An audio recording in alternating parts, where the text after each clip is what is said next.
Hello everyone, नमस्कार। मैं अभिनव कुमार दुबे आप सभी का एक बार फिर से स्वागत करता हूं आपके अपने यूट्यूब चैनल प्रोग्रामिंग प्रो में। फ्रेंड्स, कैसे हैं आप लोग? उम्मीद करता हूं कि आप सभी लोग अच्छे होंगे। फ्रेंड्स, आज के इस सेशन में हम बात करेंगे जावा स्क्रिप्ट पार्ट 3 के बारे में, जिसके अंतर्गत हम आपको बताएंगे जावा स्क्रिप्ट बेसिक के बारे में, और उसके अंतर्गत हम बात करेंगे कि जावा स्क्रिप्ट में वेरिएबल्स कैसे हम डिक्लेयर करते हैं, कैसे एक्सेस करते हैं, इसके बारे में आज हम चर्चा करेंगे। तो फ्रेंड्स, आइए आगे बढ़ते हैं और शुरू करते हैं आज के इस सेशन को कंटेंट्स के साथ। फ्रेंड्स, आज के जो एजेंडा है उसमें सबसे पहले हम जावा स्क्रिप्ट बेसिक्स के बारे में बात करेंगे, जिसके अंतर्गत हम जानेंगे कि जावा स्क्रिप्ट के अंतर्गत वेरिएबल कैसे हम डिक्लेयर करते हैं, उसकी एक्सेसिंग कैसे करेंगे, इसके बारे में मुख्य रूप से बात करेंगे। इसके बाद जावा स्क्रिप्ट के जो बेसिक एलिमेंट्स हैं, या कह सकते हैं कि जावा स्क्रिप्ट के जो प्रोग्रामिंग एलिमेंट्स हैं वो इस प्रकार से हैं, जो वेरिएबल है, कमेंट, डेटा टाइप्स क्या होता है, operators, if statement, switch statement, looping statement और फंक्शंस। ये सारे जावा स्क्रिप्ट के प्रोग्रामिंग एलिमेंट्स हैं। फ्रेंड्स, प्रोग्रामिंग एलिमेंट्स वो एलिमेंट होता है जिनको मिलाकर हम एक कंप्लीट प्रोग्राम उस लैंग्वेज में क्रिएट करते हैं या बनाते हैं, तो उसको हम बोलते हैं प्रोग्रामिंग एलिमेंट। तो जावा स्क्रिप्ट में भी ये सारे प्रोग्रामिंग एलिमेंट्स आपको जानना जरूरी है यदि आप जावा स्क्रिप्ट के अंतर्गत प्रोग्राम बनाना चाहते हैं। तो आज के इस वीडियो में जो मुख्य फोकस है वो वेरिएबल के ऊपर है, और वेरिएबल के बारे में ही आज हम बात करेंगे। रेस्ट ऑफ जो प्रोग्रामिंग एलिमेंट्स हैं इनके अलग से हम वीडियो बनाएंगे, जिसमें हम एक एक करके आपको उसके बारे में बताएंगे। तो आइए आगे बढ़ते हैं और हम जानते हैं कि वेरिएबल क्या होता है। फ्रेंड्स, जैसा कि हम जानते हैं कि वेरिएबल एक मेमोरी स्टोरेज लोकेशन नेम होता है जो कांस्टेंट वैल्यू को स्टोर करने के लिए यूज किया जाता है। जावा स्क्रिप्ट में वेरिएबल को डिक्लेयर करने के लिए हम वैर कीवर्ड का यूज करते हैं। वैर कीवर्ड का मतलब होता है वेरिएंट टाइप। क्योंकि जावा स्क्रिप्ट में जो हम वेरिएबल डिक्लेयर करते हैं उसकी डेटा टाइप हमें पहले डिक्लेयर करने की ज़रूरत नहीं होती है। जो वेरिएबल होता है वो वैर टाइप का होता है, और उसकी टाइप जो होती है, जो वैल्यू हम देते हैं उसके वैल्यू के द्वारा उसकी टाइप डिसाइड होती है। कैसे करेंगे? जैसे एग्जांपल आप देखिए, जैसे हमने यहाँ पर वैर ए दिया है, तो यहाँ पे इसका मतलब है कि ए एक वेरिएबल डिक्लेयर हो गया। सेकेंड लाइन में हमने वैर टेम्प दिया है, टेम्प एक वेरिएबल डिक्लेयर हो गया। वैर सी दिया है, सी नाम का एक वेरिएबल डिक्लेयर हो गया। इसी तरीके से हमने थर्ड लाइन में लिखा है वैर टेम्प, यानी टेम्प नाम का एक वेरिएबल डिक्लेयर हो जाए, और उसकी वैल्यू जो आएगी वो कहाँ से आएगी? ए प्लस बी की वैल्यू जो होगी वो टेम्प की वैल्यू हो जाएगी। यानी थर्ड लाइन में हमने वेरिएबल डिक्लेयर भी किया है और उसकी वैल्यू को हमने इनिशियलाइज भी कर दिया है। तो कुल मिलाकर वैर कीवर्ड के माध्यम से हम वेरिएबल को डिक्लेयर करेंगे। अब इसकी टाइप कैसे डिसाइड होगी? जैसे अगर मान लीजिए हमने अभी a इजकल टू 5 लिख दें, तो a एक वेरिएबल है और उसकी वैल्यू चूंकि अगर हम 5 इनिशियलाइज कर देंगे तो 5 एक न्यूमेरिक वैल्यू है। इस तरीके से a का टाइप क्या हो जाएगा? इंटीजर टाइप का हो जाएगा, यानी वहाँ पे इंटीजर वैल्यू हमने स्टोर कराया हुआ है। अगर a equal to double cost में अगर हम सपोज दैट प्रोग्रामिंग प्रो लिख देंगे, तो चूंकि वो टेक्स्ट हो गया, स्ट्रिंग हो गया, तो ए का टाइप क्या हो जाएगा? स्ट्रिंग हो जाएगा। यानी हम कह सकते हैं कि जावा स्क्रिप्ट में और अदर प्रोग्रामिंग लैंग्वेजेज में जो डिफरेंस है वो यही है कि यहाँ पर वेरिएबल वेरिएंट टाइप के डिक्लेयर होते हैं, और जब हम उसकी वैल्यू इनिशियलाइज करते हैं तो उसकी वैल्यू के द्वारा उसकी टाइप डिसाइड होती है। आइए इसको हम एक एग्जाम्पल के माध्यम से समझते हैं। फ्रेंड्स, जैसे एक आप यहाँ पर एग्जाम्पल हमने रन किया है, इसका आउटपुट पेज आप देख सकते हैं। यहाँ पर ए, बी और टेम्प नाम के 3 वेरिएबल डिक्लेयर किए गए हैं, और इन दोनों ही ए और बी की वैल्यू को ऐड किया गया है और उसका सम 36 दिखा रहा है। अब इसको हम समझते हैं इसके सोर्स कोड के माध्यम से। तो फ्रेंड्स, इसका ये सोर्स कोड है जिसमें आप देख सकते हैं नॉर्मल एक हमने यूजिंग जावा स्क्रिप्ट वेरिएबल ए हेडिंग 2 में दिया है, तो आप आउटपुट भी देख रहे हैं कि यहाँ पे यूजिंग जावा स्क्रिप्ट हेडिंग 2 में लिख कर आ रहा है। एक पैराग्राफ में हमने लिखा है A B temp as a JavaScript variable, तो यहाँ पर भी ये चीज़ लिख कर आ रहा है A B temp as a JavaScript variable. ये आपको बात समझ में आ रही होगी। फिर थर्ड हमने पैराग्राफ एक लिया है, इसमें हमने यहाँ पे क्या किया? Paragraph I D is equal to sum, यानी आई डी इसका एट्रीब्यूट है। अब मेन चीज़ यहाँ से शुरू हो रही है कि हम स्क्रिप्ट ऐड कर रहे हैं। स्क्रिप्ट ऐड करने के लिए स्क्रिप्ट टैग का प्रयोग करते हैं, और यहाँ पर आप चाहें तो type equal to text oblique JavaScript भी लिख सकते हो। अगर आप नहीं लिखते हो तो कोई बात नहीं है, normal script tag by default Java script he support होगा। अब यहाँ पर चूंकि वेरिएबल कैसे डिक्लेयर करेंगे तो अभी हमने डिस्कस किया कि वैर कीवर्ड, फिर जो वेरिएबल आप डिक्लेयर करना चाहते हैं उसका नाम और उसकी वैल्यू हमने यहाँ पर दे दिया 16। फिर इसी तरीके से दूसरा वेरिएबल बी डिक्लेयर किया, उसकी वैल्यू हमने 20 दे दिया।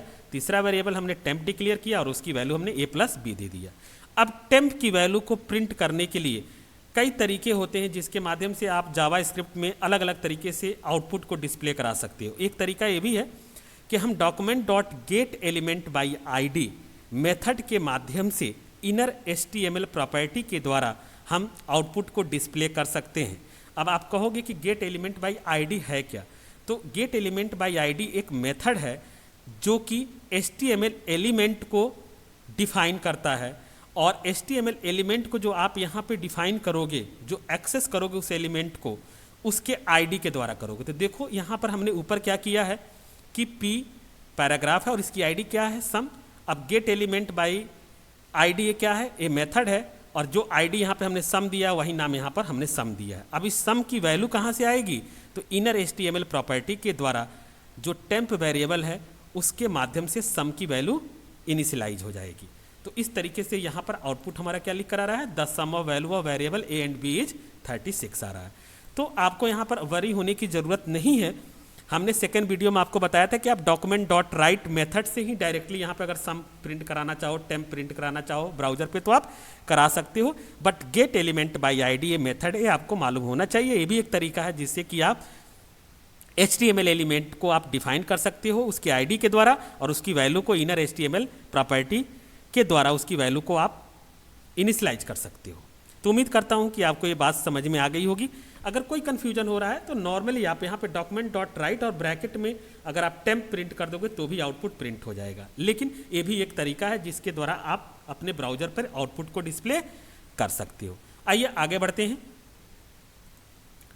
अब बात हम करेंगे जावा स्क्रिप्ट आउटपुट के बारे में। जो अभी मैं आपसे डिस्कस कर रहा था कि जावा स्क्रिप्ट में कई माध्यम है जिसके द्वारा हम लोग आउटपुट को डिस्प्ले करते हैं। पहला तो इनर HTML प्रॉपर्टी के द्वारा जो अभी मैंने आपको बताया, दूसरा डॉक्यूमेंट डॉट राइट मेथड के द्वारा जिसके द्वारा डायरेक्टली आप आउटपुट को HTML आउटपुट को आप ब्राउजर पे आप डिस्प्ले कर सकते हो। तीसरा विंडो अलर्ट मेथड का जो मैं सेकेंड वीडियो में डिस्कस कर चुका हूँ कि अगर आप अपने आउटपुट को किसी बॉक्स के अंदर, डायलॉग बॉक्स के अंदर डिस्प्ले करना चाहते हैं तो अलर्ट डायलॉग बॉक्स का प्रयोग करेंगे। और चौथा है कंसोल लॉग मेथड का प्रयोग करके भी आप आउटपुट को डिस्प्ले कर सकते हो। यानी ये 4 मेथड है, इनका एक ही काम है कि जो भी आउटपुट है वो अलग अलग तरीके से डिस्प्ले करेगा। यानी आउटपुट को डिस्प्ले करने के लिए ये होता है, जैसे अलग अलग फॉर्म में हम आउटपुट को डिस्प्ले कर सकते हैं। तो इनर HTML प्रॉपर्टी के द्वारा कैसे करेंगे, प्रीवियस एग्जाम्पल में भी हमने देखा था और अभी फिर हम लोग करके देख ले रहे हैं। जैसे इनर HTML जो प्रॉपर्टी है इसके माध्यम से हम gate element by ID method का प्रयोग करके हम वैल्यू को प्रिंट कर सकते हैं। जैसे यहाँ पे आप देख सकते हैं, नॉर्मली यहाँ पर एक पैराग्राफ हमने क्रिएट किया है, example1 इसका ID का नाम दिया है। आप चाहो तो यहाँ पे कोई भी वैलिड वेरिएबल नेम दे सकते हो। और यहाँ पर document dot gate element by ID, तो चूंकि यहाँ एग्जाम्पल रखा है तो यहाँ पे एग्जाम्पल इससे हुआ कि ये जो पैराग्राफ है यहाँ पर एक्सेस हो गया और इस पैराग्राफ की जो वैल्यू आएगी वो कहाँ से आएगी, तो इनर HTML इक्वल टू, देखिए क्या लिखा है, 20 + 45 - 15। इसका मतलब ये है कि टोटल आउटपुट इसका क्या डिस्प्ले होना चाहिए, 50 डिस्प्ले होना चाहिए। आइए इसको हम एग्जाम्पल के माध्यम से समझ लेते हैं कि क्या आउटपुट इसका 50 आ रहा है। देखिए यहाँ पर आउटपुट इसका क्या आ रहा है, 50 आ रहा है। तो gate element by ID and inner HTML property के माध्यम से आप HTML एलिमेंट को एक्सेस करके उसकी वैल्यू को इनिशियलाइज कर सकते हैं। तो उम्मीद करता हूँ कि आपको ये बात समझ में आ गई होगी। इसका सोर्स कोड ये है, आप देख सकते हैं। यहाँ पर नॉर्मली एक स्क्रिप्ट हमने टैग यूज किया है और document dot gate element by ID जो यहाँ पे ID हमने डिफाइन किया वो यहाँ पर example1 है, यहाँ पर P का ID तो यहाँ पे example1 दे दिया है। इनर HTML इक्वल टू जो वैल्यू हम यहाँ इनिशियलाइज करेंगे वो वैल्यू एग्जाम्पल में जाके स्टोर होगी और वही वैल्यू प्रिंट होगी। तो उम्मीद करता हूँ कि आपको ये बात समझ में आ गई होगी। आइए आगे बढ़ते हैं। अब तीसरा तरीका है आउटपुट को डिस्प्ले करने का, वो है document dot right method. Friends, document dot right method ठीक उसी तरीके से काम करता है जैसे आप C लैंग्वेज में प्रिंटफ का प्रयोग करते हैं या आप C++ में सी आउट का आउटपुट लेने के लिए प्रिंट करते हैं। उसी तरीके से यहाँ पर डॉक्यूमेंट डॉट राइट से डायरेक्टली ब्राउजर के विंडो में आउटपुट को आप लिख सकते हैं। ये सबसे ईजीएस्ट मेथड है जिसका हम लोग प्रयोग सबसे ज़्यादा करते हैं, और हमने सेकंड वीडियो में इसके बारे में आपको बताया भी था। आइए एक और एग्जांपल से इसको हम लोग समझ लेते हैं। जैसे नॉर्मली आप यहाँ पे देख सकते हैं सेम चीज़ लिखी हुई है, अब इसको सोर्स कोड के माध्यम से हम समझ लेंगे। सिंपल है, यहाँ पे स्क्रिप्ट ऐड किया गया है डॉक्यूमेंट डॉट राइट, तो पहला टेक्स्ट क्या लिख रहा है, द आउटपुट इज, यही चीज़ लिख जाएगा ब्राउजर पर, वही चीज़ यहाँ पे लिख कर आ भी रहा है, द आउटपुट इज।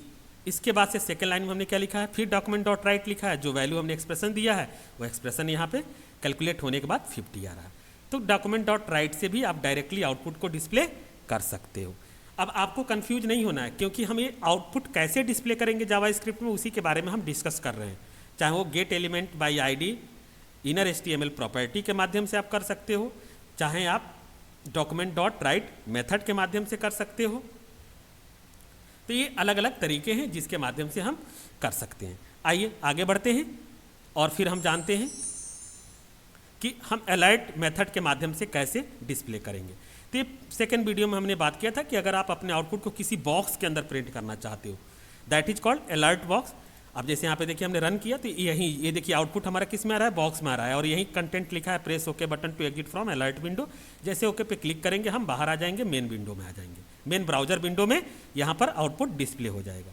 तो उम्मीद करता हूँ कि आपको ये बात समझ में आ गई होगी। सिंपल एक बॉक्स के अंदर अगर आपको आउटपुट डिस्प्ले करना है, दैट इज अलर्ट बॉक्स, उसके अंदर आप आउटपुट को डिस्प्ले कर सकते हैं। आइए इसके हम सोर्स कोड को समझ लेते हैं। ये सोर्स कोड है सिंपल विंडो डॉट अलर्ट, और जो भी कंटेंट आपको लिखना है वो कंटेंट विंडो के अंदर डिस्प्ले होगा। तो उम्मीद करता हूँ कि ये भी बात आपको समझ में आ गई होगी। आइए आगे बढ़ते हैं, और चौथा मेथड है कंसोल डॉट लॉग मेथड के द्वारा भी हम आउटपुट को डिस्प्ले कर सकते हैं। कंसोल डॉट लॉग मेथड के द्वारा आप कंसोल विंडो में आउटपुट को डिस्प्ले करते हो। इसका फ़ायदा ये होता है कि ये डिबगिंग मोड में आउटपुट को डिस्प्ले करता है। कैसे होगा, तो एक एग्जांपल के माध्यम से समझते हैं। ये नॉर्मली ये आउटपुट पेज है। अब अगर हमें इसको डिबगिंग मोड में एक्टिवेट करना है तो इसके लिए हमें F12 कीबोर्ड से प्रेस करना पड़ेगा। अब देखिए कीबोर्ड से हमने F12 प्रेस किया, ये हमारा कंसोल विंडो ब्राउजर के साथ इनबिल्ट होता है, हर ब्राउजर का कंसोल विंडो होता है। अब देखिए यहाँ पर जो आउटपुट हमारा मिल रहा है, देखिए यहाँ कंसोल लिखा है ना, और यहाँ प्रोग्रामिंग प्रो लिखा है। तो कुल मिलाकर इसका अगर हम सोर्स कोड की बात कर लें तो यहाँ पर आप देखिए सोर्स कोड में हमने क्या लिखा है, कंसोल डॉट लॉग, और हमने प्रोग्रामिंग प्रो टेक्स्ट दिया है, तो वहीं आउटपुट हमारा कंसोल विंडो में डिस्प्ले हो रहा है डिबगिंग पर्पज के लिए। यानी कोई कोड रन कर रहा है कि नहीं कर रहा है, साथ में आप टेस्टिंग पर्पज के लिए कंसोल विंडो ओपन करके आप देख सकते हो। यही कंसोल लॉग मेथड का बेनिफिट है। ये बाय डिफ़ॉल्ट एक्टिव नहीं होता है, इसके लिए कई मेथड है, जैसे F12 प्रेस कर दीजिए या Ctrl+Shift+J प्रेस कर दीजिए तो कंसोल विंडो उस ब्राउजर का ओपन हो जाएगा। तो फ्रेंड्स ये 4 मेथड है जिसके द्वारा आप जावा स्क्रिप्ट में आउटपुट को अलग अलग फॉर्म में डिस्प्ले कर सकते हैं। तो उम्मीद करता हूँ कि आज के इस वीडियो में हमने वेरिएबल्स के बारे में बात किया, और जावा स्क्रिप्ट में 4 अलग अलग मेथड के द्वारा हम कैसे आउटपुट को डिस्प्ले करेंगे उसके बारे में बात किया। ये सारी चीज़ें आपको समझ में आ गई होगी। फिर हम आपसे मिलते हैं नेक्स्ट वीडियो में जावा स्क्रिप्ट पार्ट 4 के साथ में न्यू कॉन्सेप्ट के साथ। Thank you.